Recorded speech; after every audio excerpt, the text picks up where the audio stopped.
আসসালামু আলাইকুম।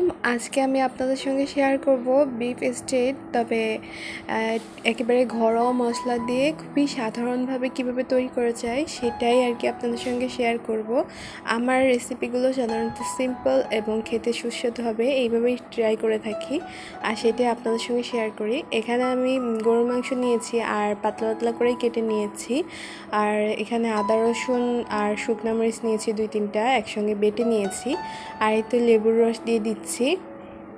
ইউটিউবে অনেকগুলো ভিডিও দেখেছিলাম, তবে দেখে মনে হচ্ছিল যে খেতে পারবো কি না সাধারণ একটা দুটা জিনিস দিয়ে, তো সেই জন্য থেকে চিন্তা করে আবার নতুন করে নিজেই তৈরি করে নিয়েছি। আর যেহেতু আমরা বাঙালিরা কিন্তু একটু ঝাল ঝাল খাবার খেতে বেশি পছন্দ করে থাকি, তো সেই জন্য আমি এখানে একটু সব ধরনের মশলা ইউজ করেছি, যেমন লবণ, হলুদ, শুকনো মরিচের গুঁড়া, ধনিয়া গুঁড়া, জিরা গুঁড়া, আর এখানে দিয়েছি গরম মশলা গুঁড়া দিয়ে এখন সুন্দরভাবে ভালো করে মাখিয়ে নিয়েছি মাংসের সঙ্গে, নিয়ে এখন ঢেকে রেখেছি।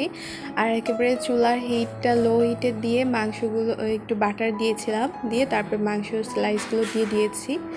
আর এখানে ননস্টিক ফ্রাই প্যানে নিয়েছি, এখন উল্টে দিচ্ছি। যেহেতু মাংসগুলো একটু পাতলা পাতলা করে কেটে নিয়েছিলাম, তো এতে করে বেশি সময় আর লাগেনি।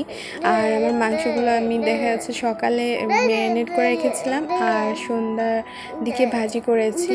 তো কার যদি দেখা যাচ্ছে সময় কম থাকে পেঁপে বাটা দিয়েও করতে পারেন, তবে আমার পেঁপে বাটার টেস্টটা অতটাও ভালো লাগে না, সেজন্য আমি কোনো মাংসে পেঁপে বাটাটা ইউজ করি না। আমার মাংসটা কিন্তু অলরেডি হয়ে গিয়েছে, আর কেমন হয়েছে সেটাও দেখিয়ে দিচ্ছি। কাটার পরে ঠিক এরকম হয়েছে। তো ওইখানে স্ট্রিট ফুডে দেখেছিলাম যে একটু জুসিনেস ভাব, তো আমি চাইছিলাম না যে ওই জুসিনেসটা থাকুক, আমার কাছে কেমন একটা লাগছিল, তো আমি একটু ড্রাই করে নিয়েছি। তো এই তো করার পর এটা, আর মূলত আমার ছেলেই খেতে চেয়েছিল, তো এই জন্য করেছি। আরও এই খাবারটা এত পছন্দ করেছে, আপনারাও চাইলে বাসায় একবার হলেও ট্রাই করে দেখতে পারেন। তো আশা করছি রেসিপিটা ভালো লাগবে।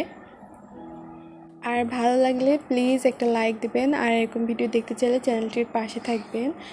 আর আজকে এখানেই বিদায় নিচ্ছি। আল্লাহ হাফিজ। আসসালামু আলাইকুম।